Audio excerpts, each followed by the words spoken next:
Good evening. It's time is now 7 o'clock. I will call the January 23rd, 2018 meeting of the Mill Creek Township Board of Supervisors to order. First order of business is pledge allegiance to the flag. I pledge allegiance to the flag of the United States of America and to the republic for which it stands, one nation, under God, indivisible, with liberty and justice for all. And next on our agenda is public comment on agenda items other than development or rezoning applications. Would anyone like to address the board on the agenda this evening? Hearing none. Next is approval of the minutes. We've got quite a few. Minutes to be approved is the December 27th, 2017 minutes, December 29th, 2017, January 2nd, and January 9th. So are there any comments or corrections on the minutes, gentlemen? No, for the December ones, of course, you and I would have to take action on that, as we know.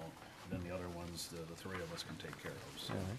All right. Do I hear a motion to approve the December 27th and December 29th meetings? Yes, I'll move to approve both of those meetings, 27th and the 29th. And I will second. Mr. Groh? I vote yes. Mr. Bach? I vote yes. And I vote yes. Do I hear a motion to approve the January 2nd and January 9th minutes? I'll move to approve both of those meeting minutes. Is there a second? I will second. Mr. Groh? I vote yes. Mr. Bach? Vote yes. And I vote yes. Next on the agenda is approval of the bills. Any comments, questions, or corrections for the bills? None from me. That'll move to approve the bills for this meeting.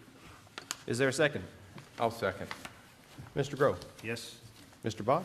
Vote yes. And I vote yes. Next on the agenda is bids and quotations, emergency tree removal, request from the Streets Department. Turn it over to Mr. Groh. Yes, these were trees that had to be taken down in an emergency situation. The Dibble Tree Service was available, here we go, to take care of those matters at that time. We had the removal of 2 trees and the stump removals for both of them, and then 1 tree limb. This was for the 2628 West 23rd, and I believe these are all related to the storm that we had come through, and these were giving us problems, and they had to be taken down for obvious reasons. So those were already taken care of under emergency bidding, and so it's just a matter of formalizing it. So with that, I form a motion to approve that. Is there a second? I'll second. Mr. Groh? Yes? Mr. Bach? Vote yes. And I vote yes. Next is the consideration of land development and subdivision plans. I'll turn it over to our township engineer, Mr. Morris.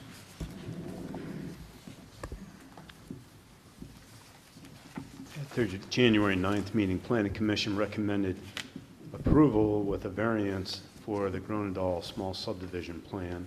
And the variance is a 3-to-1 depth to width ratio for parcels A1, A2, and A3, all of the lots that would be created by this subdivision. Is anyone here to speak on behalf of this small subdivision plan?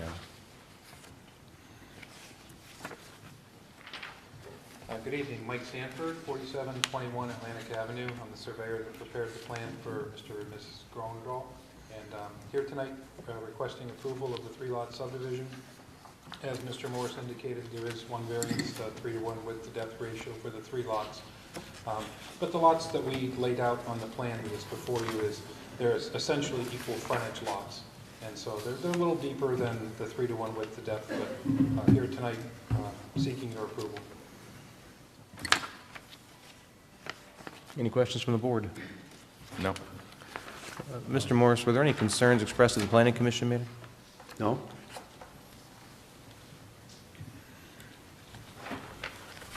Yeah, I don't seem to see it either. Bro. Yeah, it's here. How many parcels of land does Mr. Gronendal own over there? Because didn't we have another subdivision similar to this? Yes, he and his father live just immediately west of this, Okay. and south of this. Okay. So their own personal homes are immediately adjacent. This is Okay. just other land that he purchased and wants to subdivide. Okay, okay. I knew, the name sounded familiar to me, and I just want to make sure. Okay, okay. I have no other questions there. Okay. Okay. Thank you. Anyone else here to speak about this subdivision plan? In favor or against? Hearing none, is there a motion to approve the small subdivision plan with the variance as noted? Yes, I'll move to, as stated there, to approve that subdivision with the variances. Is there a second? I'll second. Mr. Groh? Yes? Mr. Bach? Yes. And I vote yes. Next is Bay City Properties LLC Small Subdivision Plan. A small subdivision plan show the creation of a .17 acre parcel A and a .17 acre parcel B located at the southeast corner of Wilkins Road and Helen Street in tract 282, index 135-049. Mr. Morris. Planning Commission recommended approval with a condition, and that is that the existing structure on parcel A must be removed within 6 months.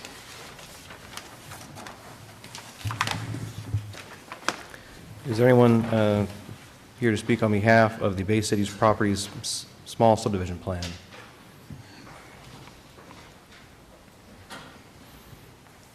Hello, I'm Jacob Thomas, representative of Bay City Properties. Yeah, we're just looking to subdivide. We've already approved the property to current, and we are in agreement there that we would like to have that building. We're going to remove it in the spring, first thing in the spring, actually. So, we'd be more than happy to oblige that. Was that building you're talking about, is that a blighted building there, kind of Yeah, I have run some down? pictures if you I know the building, I know where you're talking about. It's been the it's subject of the one controversy. on Wilkins, closest to the street. Right, yeah, I'm familiar with it, so. You're taking that down? Completely Is there a down. time frame on that? First thing in the spring, as weather Okay. permits. Okay. Mr. Morris, is that a requirement because of setback issues? Well, there's a problem in terms of the depth of the lot, the two lots. They don't have the required 120 feet, but they have the required area because the frontage is more. As far as the setback issues, you have an existing dwelling that is there, and there's a setback on the corner lot where the building will be raised. Like I said, I'm just curious, I understand he's in agreement, but what is the reason for us requiring that or putting a condition on it? Is it the setback issue? Is it a, Well, that's a zoning issue that I'm not that well versed on.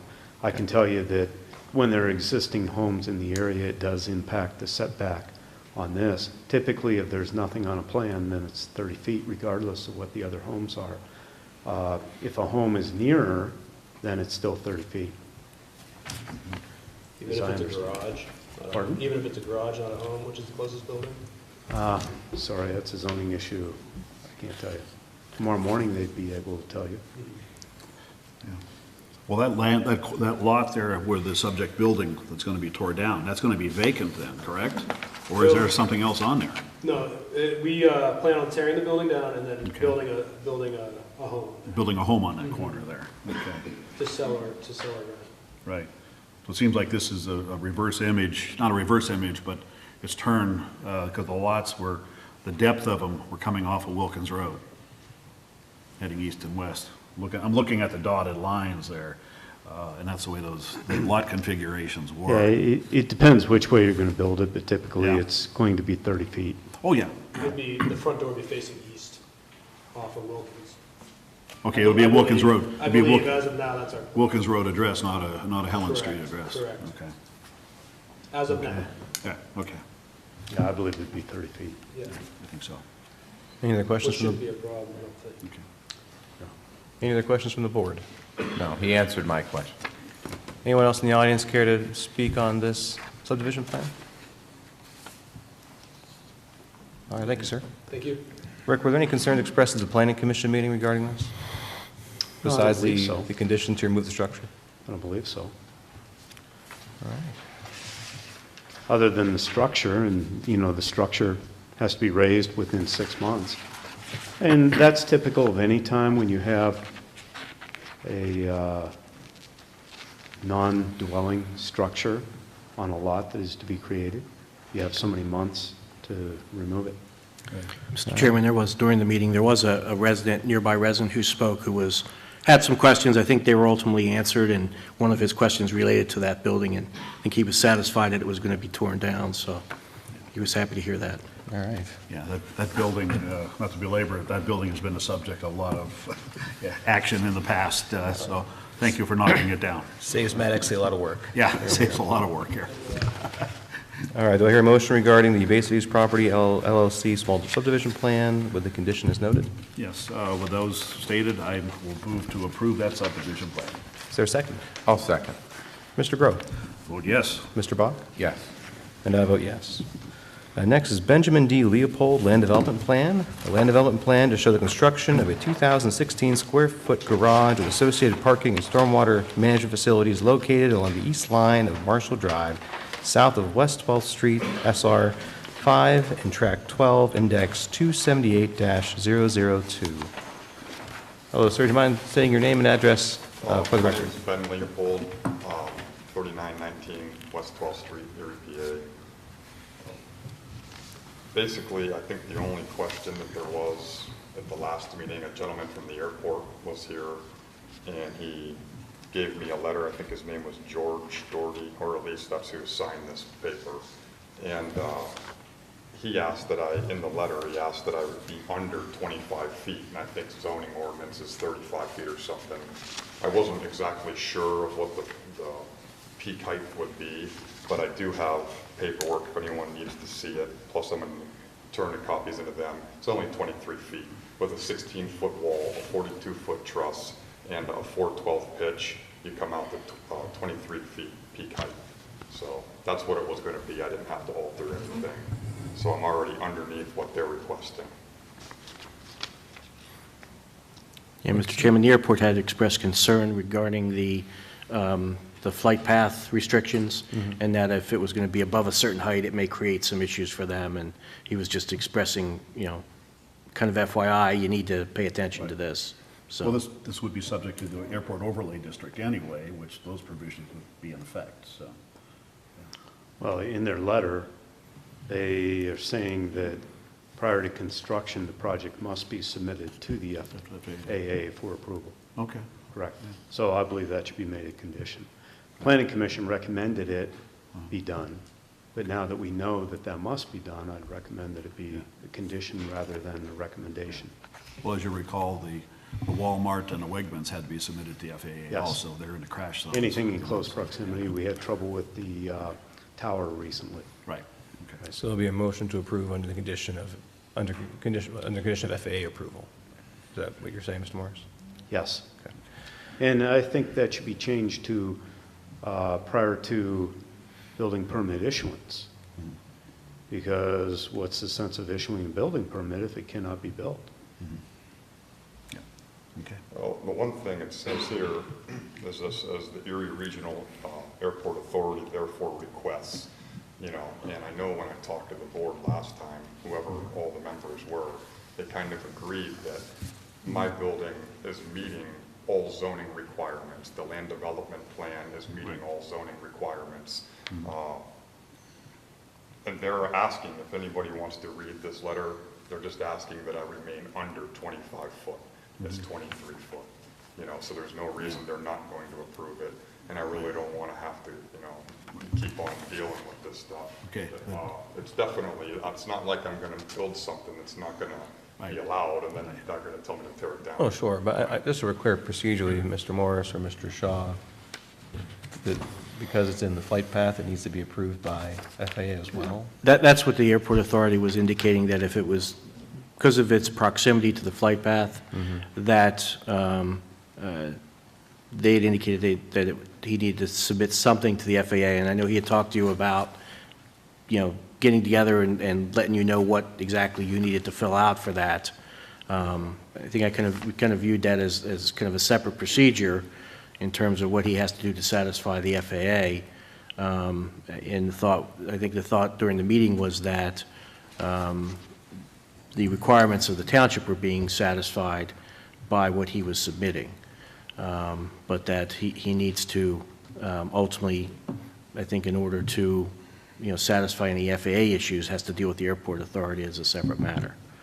I don't know that, I think the planning commission was hesitant to make it a condition, because I don't think there's anything in our planning code that requires those types of conditions based on a third party. Well, that's what I'm getting at, is can we put conditions on it today?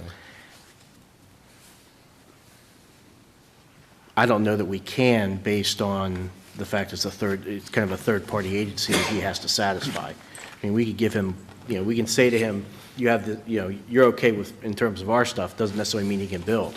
Because if he builds in an FAA area and something that he can't build, the FAA is going to say, you have a problem, they'll deal with it from that perspective. But do we have a problem if we approve something that wouldn't meet? I don't believe so. Maybe it meets our standards and our conditions. Okay. Any other questions from the board? For me. Anyone else in attendance like to speak on this land development plan? Just for clarification, this is that property, that's where the tree trimmer storing vehicles right now? That's me, Is that right? sir. Oh, that's you? Okay, I'm sorry. I wasn't But- sure. But also, I'm not actually in the flight path. What if they got a schematics on the back, an aerial view? It's basically in their radar, and where their dotted line Okay. is, I'm literally outside of where their radar is. But if I was too high, then I would be in, Right. and that's why they were asking for 25 foot. Okay. He actually said at the meeting, he thought 30 foot might be okay, but 25 foot would be safe. Okay. And as I said, I'm 23 foot. Okay. Yeah, they hadn't done any of the firm calculations to show exactly what height he could actually go based upon where his building was going to be. But I agree. I think if he's at 23 feet, it's well below what the minimum that even the airport authority said they needed it to be. They refer to it as a transitional surface, and it appears that as you go further north, away from the runway, in this case, the transitional surface has a steep incline. And since you're building on the northern side, you'd be well outside of that. That's So you what I should be thought, in too. good shape. But the FAA should have the final word. Absolutely. Okay. Okay, thank you. Is there a motion regarding the Benjamin D. Leopold Land Development Plan? Yes, I'll move to approve that as presented. Is there a second? I will second. Mr. Groh? I vote yes. Mr. Bach? Vote yes. And I vote yes. Next on the agenda is MF Erie, small subdivision plan. A small subdivision plan show the creation of a 772 square foot parcel B1 to become an integral part of property Erie County Tax Parcel 33167.586.0004.00, located at the southwest corner of Peach Street, SR 19, and Edinburgh Road, SR 699, in tract 347, index 700-739. Is anyone here to speak on behalf of the MF Erie Small Subdivision Plan? Planning Commission recommended approval. Hello, Robert Duran from David Laird Associates, 1557 West 26th Street. I'm here to speak on behalf of MF Erie and answer any questions you may have.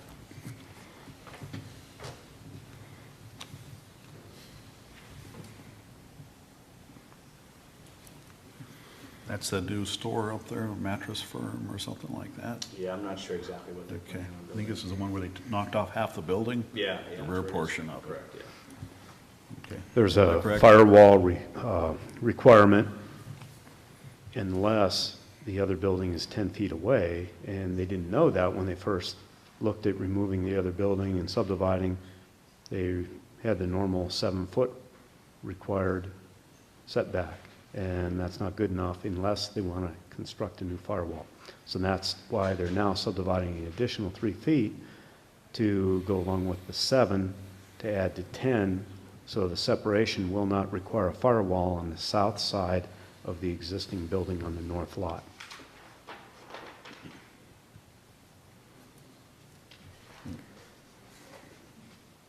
Any questions from the board?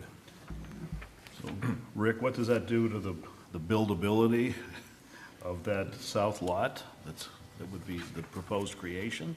I mean, is it Well, going to it's- be, is it buildable now, or? Sure, it's a smaller rectangle, or I Yeah. should say the north-south dimension is 3 feet less, but it's still buildable. Sure. Okay. And they just didn't want to beef up the fire rating on that south wall? Much cheaper to re-subdivide, yes. I know. And that was something that was discussed with BIU. Ed Carty's final ruling was No, either you have the required 10-foot separation, or you Yeah, they got build it. a firewall. Right. Okay. Anyone else in the audience care to comment on the MF Erie Small Subdivision Plan? Mr. Morris, were there any other comments of the Planning Commission? I don't believe so.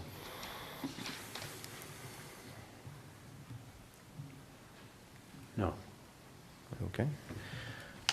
Do I hear a motion regarding the MF Erie Small Subdivision Plan? Yeah, I'll move to approve that subdivision plan as presented. Is there a second? I'll second. Mr. Groh?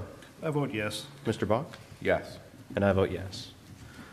Next item on the agenda is the Ronald L. and Eleanor T. Deal Street Vacation, a petition to vacate a portion of Powell Avenue north of Montrose Avenue in Tract 1, Index 201. Planning Commission recommended denial. Gentlemen, unless Mr. Shaw wants to clarify, I can try and explain it best I can if you like. Sure. This was a petition to vacate a road that was formerly where Powell Avenue ran, and after the petition was submitted and based on a title search, we realized that property on which Powell Avenue was located actually had been deeded to the township. It was not a dedicated right-of-way. So the petition has nothing to accomplish. Typically, when a road is vacated, if it's a public right-of-way, half of the property goes to the one adjoining parcel, and the other half goes to the other adjoining parcel. Here, the property is actually owned by the township, so that the petition, in effect, cannot accomplish anything because it would still be the township property. So I had recommended to the Planning Commission that the petition be denied. It was something that the township didn't realize until after the petition had been filed. I believe there had been some pre-discussions with Mr. Deal and our planning department regarding the process, and he was following the process that he was told he had to follow for it. But like I said, subsequently we realized that process really can't apply here because the property is actually owned by the township. Okay. Okay. And so there's actually two ways the township can proceed. Either under the code, it has to act within 60 days. If it doesn't act, the petition is deemed denied, or it can simply take the vote to deny it at tonight's meeting. Any comment, anyone here to speak in regarding the Donald L. and Eleanor T. Deal street vacation request? Do I hear a motion? Yeah, I'll move to deny the request for the street vacation. Do I hear a second? I'll second. Mr. Groh? I vote yes. Mr. Bach? Vote yes. And I vote yes. Gentlemen, I'd like to further move, due to really incomplete information being provided to Mr. Deal prior to him submitting the petition to vacate, which cost $750. It was really an error on our part. I would move that we refund Mr. Deal his petition fee of $750. I think that's a good idea. I'll second that. This is an agenda item. Are there any comments regarding this motion? Mr. Groh? Vote yes. Mr. Bach? Vote yes. And I vote yes. Next on the agenda is new and amended ordinances under review. First is the proposed sign ordinance amendment. Yes, this is an amendment that simply removes the 2-sign limit for temporary signs. It has been published on one occasion because it's a zoning ordinance. It needs to have a hearing, so there'll be another publication, and it'll be voted on at a later meeting. Okay. Any update on the proposed burning ordinance, Mark? We're getting closer. I'm hoping that by the end of this week, we'll have something up on the web. I expect to have something out for comment. I've gone back and forth with the emergency folks, fine-tuning it, and hopefully we'll be in a position by the end of this week to get it out and be voted on here in the next couple of meetings, probably. Will it be ready by burning season? That's the goal. Any other questions from the board regarding new and amended ordinances under review? No. All right. Next on the agenda is Resolution 2018 R6, a resolution pursuant to Resolution 2015 R20, and the Municipal Records Manual to approve proposed disposition of certain township records. And this request comes from Chief Scott Height, and it is regarding MPD dash cam videos to be deleted between January 23rd and February 6th due to reaching the 180-day retention period. Any questions from the board? No. Do I hear a motion to approve Wouldn't they really want to go to the 13th, which is our next meeting? Good point.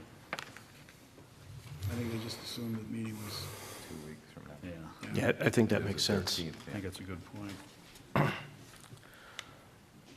All right, do I hear a motion to approve Resolution 2018 R6, noting the change from the period to be, it would be January 23rd, 2018 to February 13th, 2018.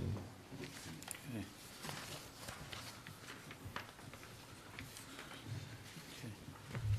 I'll move to approve Resolution 2018 R6 with the amendment as written. Is there a second? I'll second. Mr. Groh? I vote yes. Mr. Bach? Vote yes. And I vote yes.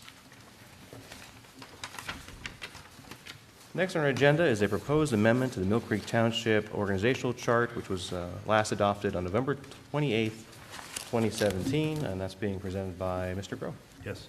I have an amendment here before the board, an action to remove the Parks and Recreation program activities as a subdepartment underneath the Department of Public Services and reestablish the Mill Creek Township Parks and Recreation Department. This action to include the reestablishing a position of Director of Parks and Recreation with direct supervision over the maintenance and program employees, and to further reappoint Ashley Marsteller as Director. The Parks and Recreation Department will operate under the oversight of the Municipal Administrator of Public Works and Public Services, effective to be immediately. I have that in the form of a motion. All right, is there a second? I will second that. All right. Brief discussion. This is in relation to some realigning of township operations that was enacted on November 28th, 2017. And just a brief explanation of that process. When I was elected, I think I took office in 2016, at that time, the township had about 17 different offices, operations, bureaus, departments of varying size and responsibility, all reported directly to the board. In the past 2 years, working with our treasurer, Mark Krzyzewski, our HR manager, Diane Lyons, and also members of the board, we were identifying maybe some efficiencies that could be made through combining township operations into overarching departments, establishing a clear line of communication and accountability and a chain of command in the building.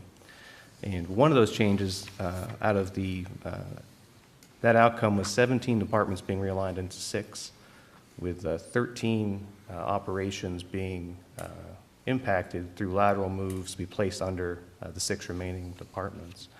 One of those changes involved the Parks and Recreation Department, which at the time Supervisor McGrath and I looked at, and what we thought would be an appropriate alternative to the alignment would be to really separate our recreational programming,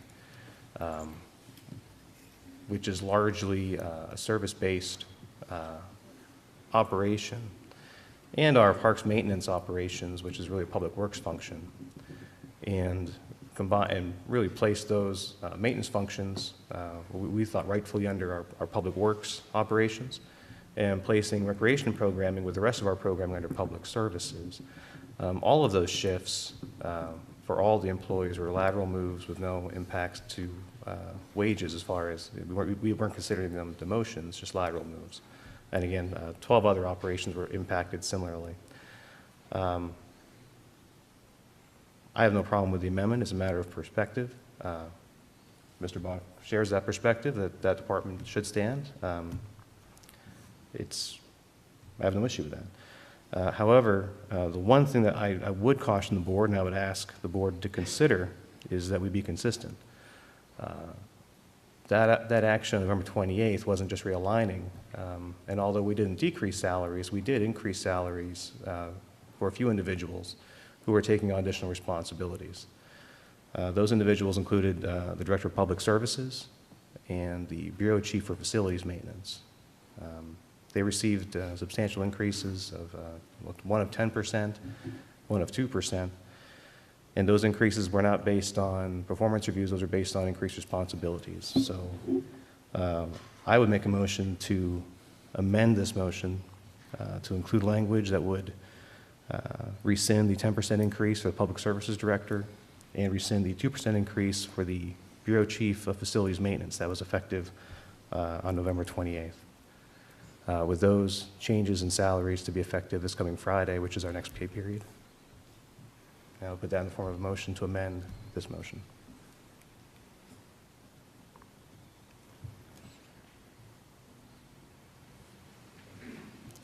I guess we'll no second on that. Gentlemen, it's a matter of perspective on how departments should be structured, how operations should be handled. And that's the prerogative of this board. It only takes a majority to make the decision. But the principle of when employees get substantial increases, I think that's a matter of ethics. I think it's a matter of principle. I think it requires us to not make convenient decisions, but the right decision. And it's very easy with this motion to give an individual a new title and restructure responsibilities. It's very convenient and easy. But to do the right thing and not just undo what you don't like, but undo what you do like, that's what we're elected to do. So, for those of you in the audience, for the media, what this actually does is it approves a 10% increase and a 2% increase for 2 employees for no reason, for no objective, measurable reason. Well, I will disagree with that. Obviously, I think everybody was expecting that, and I think you were, Mr. Morgan. When in regards to Ms. Zelina and her pay raise there, that was something that I believe was bound to happen, although you will probably disagree. Bringing her up to a proper pay scale. This is the same thing that we did with Mr. Exley over in Emergency Management Department. It's not. Well, I know his was a little bit less, but we're bringing him up into where he should have been paid. No, John, what I mean when I say it's not is it wasn't because he's a good guy. It was because he was taking on additional responsibilities. Well, I kind of look at it because of the fact he was doing his job, and maybe that's where our difference of view is at on the whole matter. I think it would be kind of wrong to subject these employees, and if you to a reduction in pay, especially in the fact that originally with Ms. Zelina, the plan was not to even have her as a program or as a director of a department. That under the original plan that was devised by the majority of the board, that she would have been an employee working under the supervision of Gary Snyder as a Department of Public Works. I think that, of course, after some trying to discuss that with her, you found that she wasn't too keen about the idea. So therefore, the majority of the board relented and said, okay, we'll keep her in that role as Director of Public Services, the role that she Mr. Grohl, had. she wasn't keen about the idea. We had discussions and compromised and determined there were better alternatives. Mm-hmm. But the original plan was to put her underneath the Department of Public Works. Actually, it was the Department of Administration. Okay, I stand corrected on that, Department of Public Administration, or Department of Administration, so. But the employees would all be split up under, under building maintenance and so on. Quite honestly, this department has expanded, and you heard me say that back at the meeting in November. And this is by no means, as I told Brian, blowing smoke. This department has expanded under his guidance when he was the liaison to the department. During his time here, we saw the addition of 2 new parks and 2 golf courses that we never had before. And one of them, of course, is in a project starting this year to do some changes to it because of the airport expansion. We also look at the fact that the people that work in the Parks Department, and whether it has really, in my opinion, although some may disagree, it is the department itself. During the year, there's on an average around 90 employees working there, part-time, full-time, whatever the case might be. A lot of employees in that department, and I think that is more than we have I know it's more than we have in the police department, even with the dispatchers and the clerks, because we have 63 police officers. So we have that many employees, whether they're part-time or full-time, doesn't really matter. The fact is that they're employees that have to be scheduled and supervised. This is a large service that we provide for the township. Now, if there is a belief that we need to reduce this work, then we also need to reduce the services. We need to reduce the programs. We need to reduce the number of parks, maybe a golf course or 2. I say that tongue-in-cheek, that part there. But there are things that this department does, and it doesn't matter who it is that's in charge of it. I made my comments during the meeting on November 28th that I thought it was rather odd, the timing on it, and that it had to be done right then.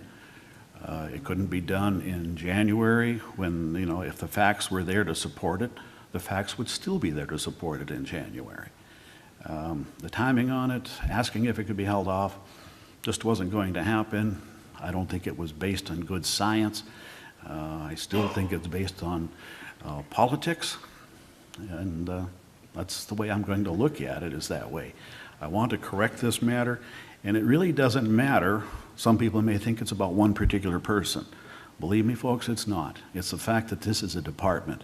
And if Jim Sperry, who was the former director of that, were still running it, you wouldn't see this happening. I just can't help but believe that. So that's really all I'm going to say about this matter right here. I stand firm on the action I brought before the board. And I hope that this thing does go through tonight. If not, we'll just leave it alone and let it die the way it's going to. So, Well, Mr. Grill, like I said, how we structure the operations, it's a matter of perspective. I think there are legitimate arguments on both sides. Other metro areas, municipalities have structured their recreation and parks both ways. yeah.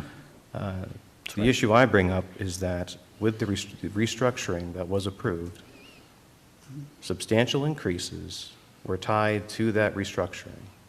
If we're going to undo the restructuring, to be consistent, we should undo the increases to individuals who no longer have increased responsibilities from the restructuring. That's my position on that. Any other discussion from the board? I'll keep my comments brief. I respect Mr. Morgan's view on this. I respect Mr. Grove's view on this. I also value the Parks and Recs Department as an entity, and I value Ashley Marsteller as an employee. I'll let my vote speak for itself. Well, gentlemen, I want to ask, like I mentioned, 13 different offices were impacted by this. Are we going to undo the other 12, or just Ashley Marstellers? Can I make a further comment here, Mr. Morgan? It just, for convenience sake, we could add it to the agenda. No, I don't think that is called for, because believe it or not, you may find it hard to believe that I think that the changes that we have done were needed. This is one that I did not think was correct. I think that we have some really good employees, whether they are department heads, foremen, supervisors, employees working out on the streets, working as clerks in the building here, wherever they are. I really do think that we have some of the best employees. They will do whatever is required to do under whatever structure it is. They will do it. I don't think that's necessary to disintegrate that whole thing. Well, I appreciate that. Seriously, and I know you may think I'm trying to blow smoke too. It's not the case, John. It is understanding the fact that this township, we have expanded in population from the time I've been a lifelong resident. I'll be 61 here in a few months. So I've seen this township grow in size, in population, development-wise, parks-wise. You look at all these things that are parks. Just another park that I think of that used to be a school, Lakewood. Although I didn't go to school there, the park there is now our park. So that's something in the last 24 years that Brian took over, that it was a great thing. We need to have parks for our residents. We need to maintain these parks too. Of course, we have the new one. We have Veterans Park. We have Bridger Park. Think of all these things that we have for our public to enjoy. And I'm not trying to get this feel-good stuff around it, but we have pool programs, swing programs. We need to have these things. I think our residents deserve it. I think they've come to expect it, and I think we should continue providing them with those programs and services the way it had been done. So I'm with you on keeping the other departments the way they are structured. Okay. With that, we'll call for the vote. Mr. Grove? I vote yes. Mr. Bach? I vote yes. And I vote no. Okay. Next on the agenda is the 2018 management salaries.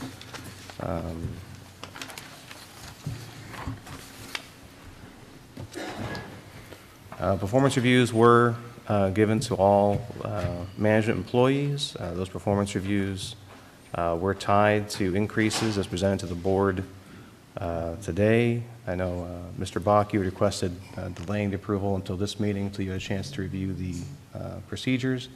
And you indicated to me previously you're satisfied with the procedures we used? Yes, I am. Okay. With that, is there a motion to approve the 2018 management salaries?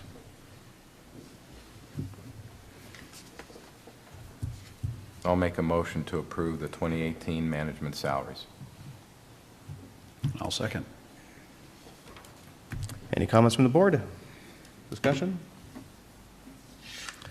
All right. Mr. Grove? Vote yes. Mr. Bach? Vote yes. And I vote yes. You may want to point out that these are available for public review. Oh, I and so forth. apologize. They are available for public review. They can be provided to you by the Secretary's office if you want to contact Cheryl Williams.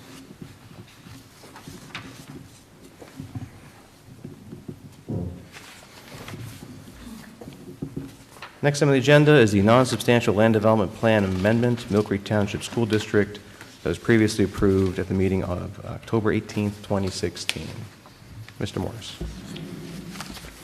The amended plan has 5 modifications to it, and those are, number 1, the removal of 3 parking spaces, 2, the reorientation and replacement of 2 tennis courts with 2 basketball courts, number 3, the reorientation of the restroom building, 4, the deletion of a future expansion of restrooms, 5, and last, the addition of a 48 by 105 foot public playground.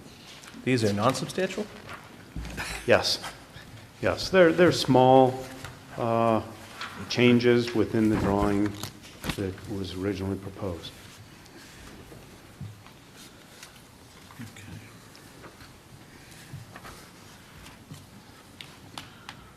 Any questions from the board?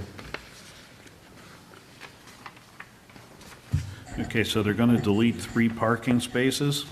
Yes, Does it still put them in compliance with the? Yes. Okay. Reorientation of the tennis courts, that's not a big deal as long as they still have them. They're just turning them, what, 90 well, degrees? they had 7, Yeah, and they reduced it to 5, and they put the 2 basketball courts on the west end. okay, For so they still have the 5. same amount of impervious surface? Yes, Okay. The restroom, of course, I know the problem they had with that with the plumbing code. They needed to reorient that. Okay. Deletion of the future expansion of the restrooms? Right? yes, Okay. And the addition of a 48 by 105 public playground. On the corner, it'd be the northeast corner of 38 and Kahi, yes. Okay. Okay. Any concerns from engineering or land development, Rick? No?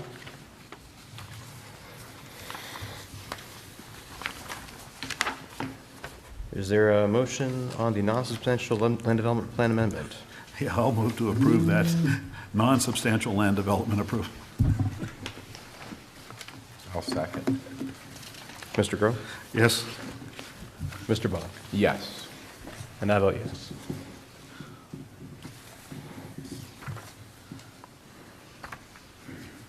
Next is the stormwater maintenance agreement. Greg and Rachel Zibraco, Yes. 5983 Mystic Ridge. Mr. Morris? The maintenance agreement is on the township-approved form. The developers, the owners, will own and maintain it, and we recommend approval.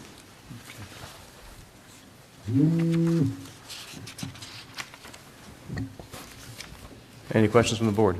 And this is just our standard form that we use, Rick, is that right? That's correct. Standard, okay. And the main thing is that we see that the owner will own it and maintain it. Okay, sounds cool to me. There's been discussion before that we should adopt these as the agreement and the plan. Is that the case with this as well, Mr. Shaw?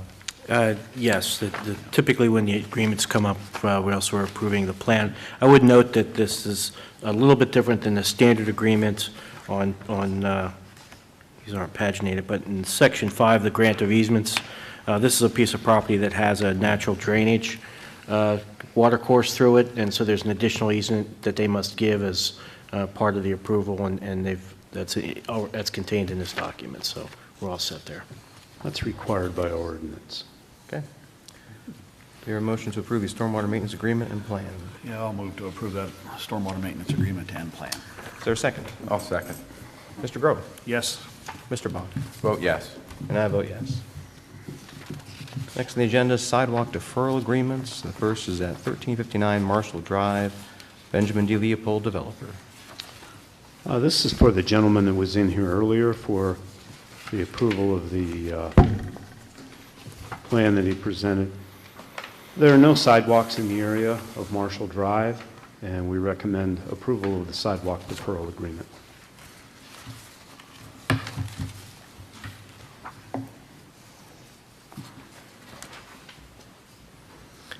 Mr. Morris, the sidewalk location will be delineated on the plan. Yes, that's a requirement. Yes. Any questions from the board?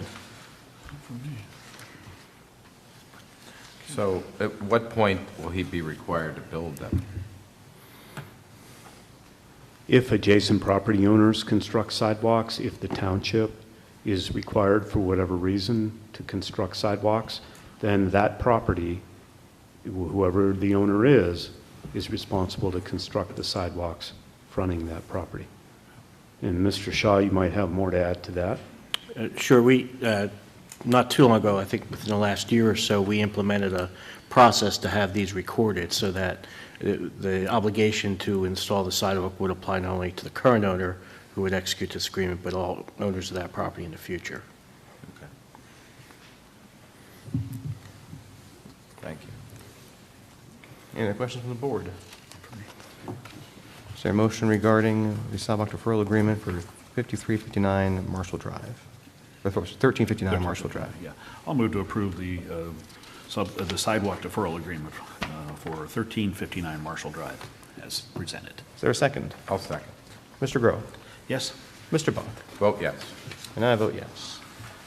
Next is the sidewalk deferral agreement on 5312 Dorchester Road, Dennis and Leslie Schmidt, developer. This too is on the Township Standards Deferred Sidewalk Agreement form, and we recommend approval of this. Now, if you look at the last page, which shows a Google Earth image, there is a sidewalk next to it. However, it's still a sidewalk to nowhere. And so that's why we're recommending that this be approved. If the sidewalk on the lot on the northeast corner of 54th in Clinton has to construct sidewalks on the West 54th Street side, then this property owner would also have to do that. But until such time, there are no sidewalks in that stretch. And I might add that this property owner already had to construct sidewalks with the new home fronting Dorchester Drive on the front side of the property. Mr. Morris, I mean, typically, though, we grant deferrals when there's no sidewalk, not when there's just sidewalk on True. one approach. True. My understanding, though, is that approval was granted to this development by the Planning Development Department. We kind of missed that element of it. I believe that the permits were already issued or something to that effect. Yes. And we later determined that there was sidewalk to be addressed there. There could have been sidewalks on two fronts, yes. I believe the sidewalk on where the house was facing was required. I think they missed the backside, did realize, oh geez, there's a sidewalk on that side. But without a sidewalk on the corner lot, it's still a kind of a sidewalk to nowhere. I'm hesitant to use that rationale, though, Mr. Shaw, because that sets a precedent for future deferrals. What I would prefer to say is, I think this board should consider granting deferral, simply because our department did not notify the property owners before issuing the permits, and I believe that's correct. I would rather chalk it up to our error than. I think that's how we came up with the sidewalk deferral option. Yeah. See your point. Yeah. Okay, Any other questions from the board? not for me. Is there a motion? Well, how was it you had that worded again? Deferral? Oh, we just approved the deferral. I just want the minutes to reflect that Okay, the rationale is due The to. rationale behind To an it. error in the review Okay. that we did not notify the property owner of the requirement Okay. prior to issuing them, prior to approving. Right, the okay. plans. I'll move to approve the sidewalk deferral for 5312 Dorchester Road. Is there a second? I will second. Mr. Groh? Yes. Mr. Bach? Yes. And I vote yes. Next is the building construction reports for December 2017 and the annual report for 2017. Mr. Groh? Yeah. Just a second here.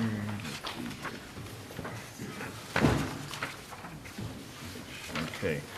For the month of December, we had $1.5 million of new construction apartment building, and an addition onto a house for $1.5 million of residential construction in December.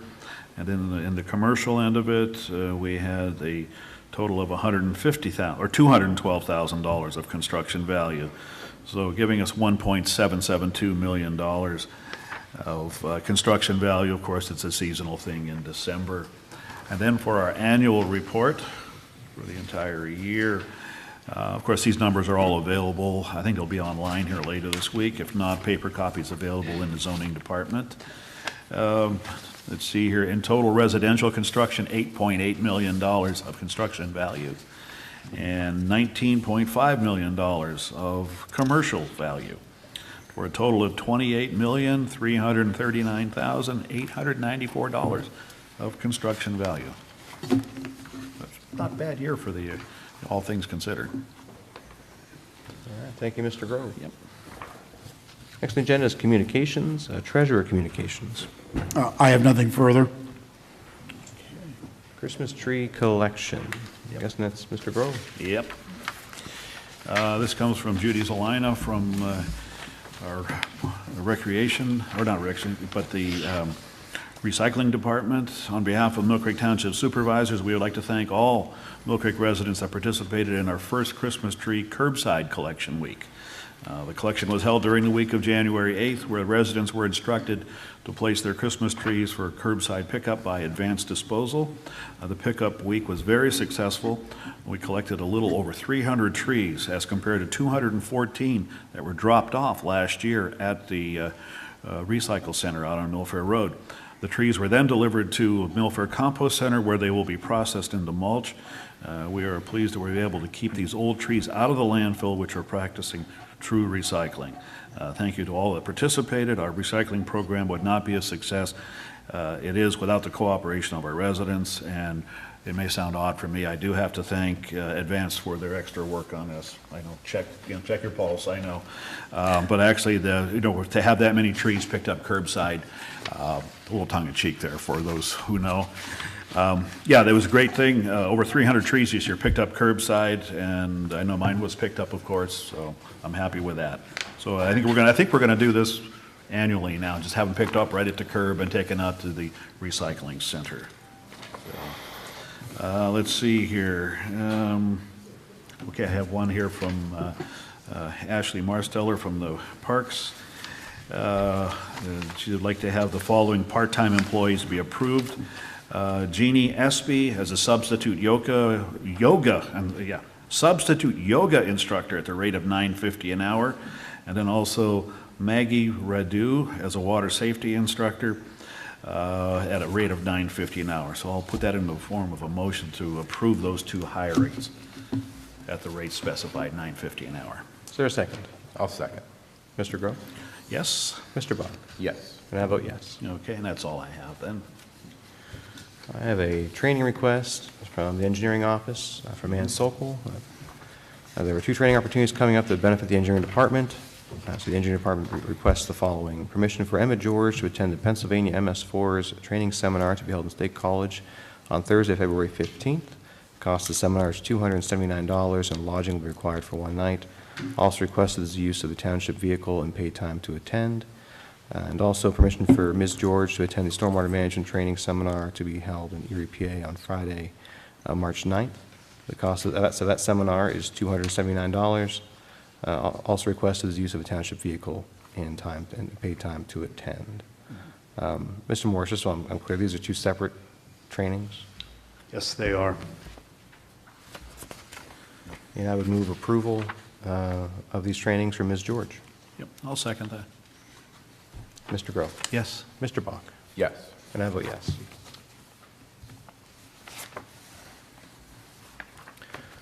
Next is a request from our engineering office. There are several LTAP training courses currently available for various personnel. There are 3 courses of interest to the engineering department. On April 12th, full depth reclamation, which will be 8 a.m. at the Northwest Commission offices in Oil City, PA. May 17th, engineering and traffic studies at Clarion University in Clarion, PA. May 24th, stop signs, intersection traffic control.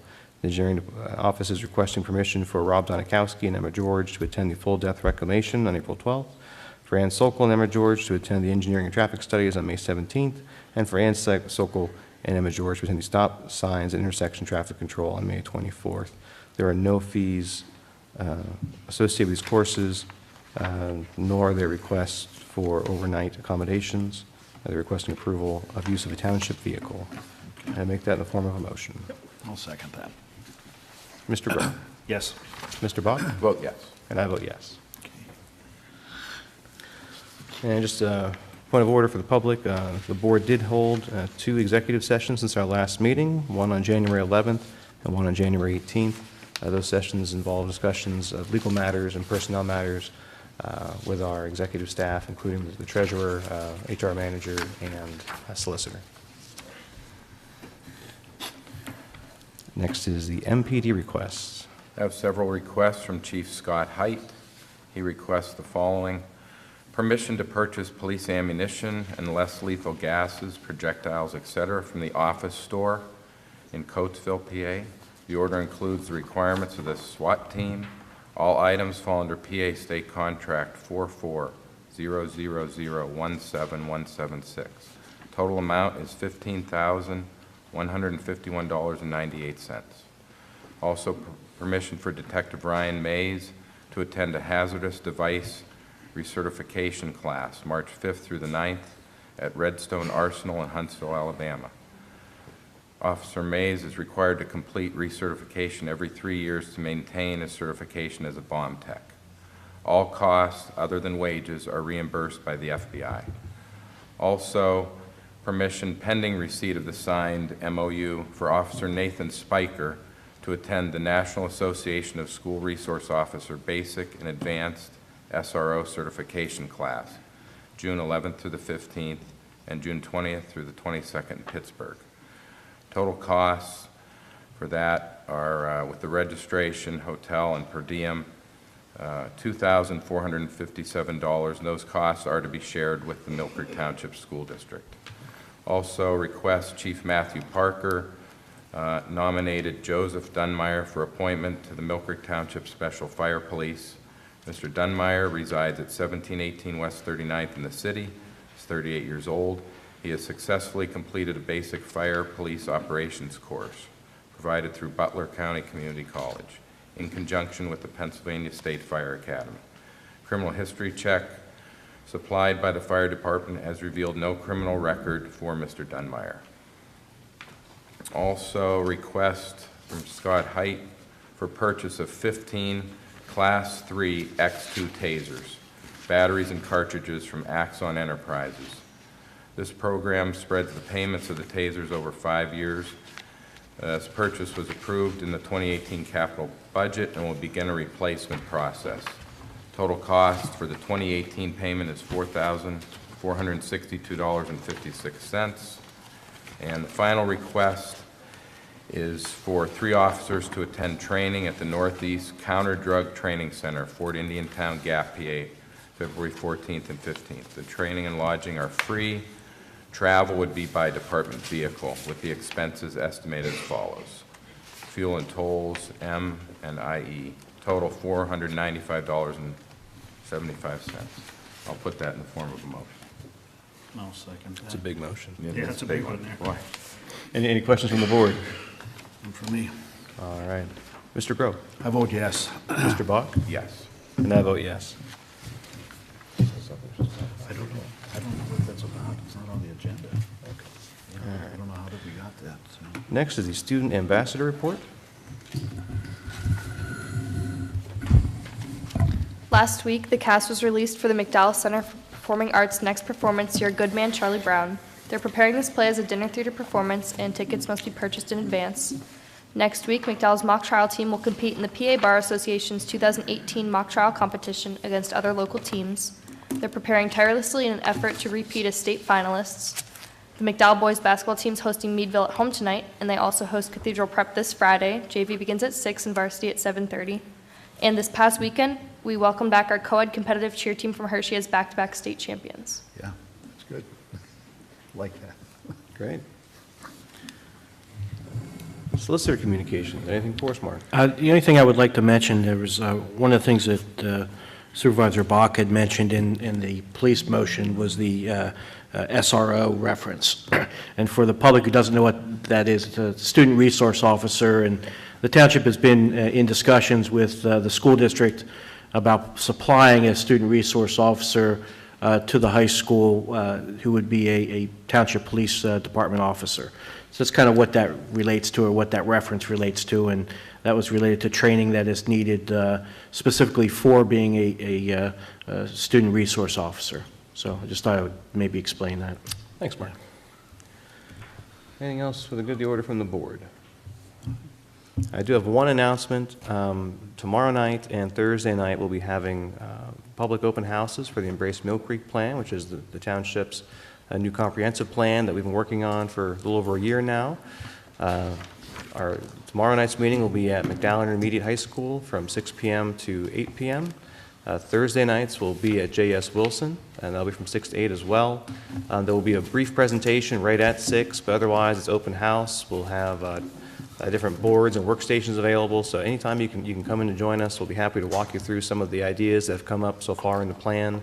We'll be reporting out on the public input so far, and I'm happy to say we've had nearly 2,000 residents participate through online forums and our previous neighborhood meetings this past summer. So this is the next step in us reporting out some of the findings, throwing out some emerging ideas for the future of Mill Creek, and taking more public comment. I'll be available both meetings. Supervisors will be in attendance, planning commissioners, our staff, and our consultants will all be working those meetings. People have asked me, John, here When is a projected date that the plan would be done or brought in as far as approval by the board here? Later this year, isn't it? Yeah, well, we do have the schedule on our website for folks out there. It's embracemillcreek.com.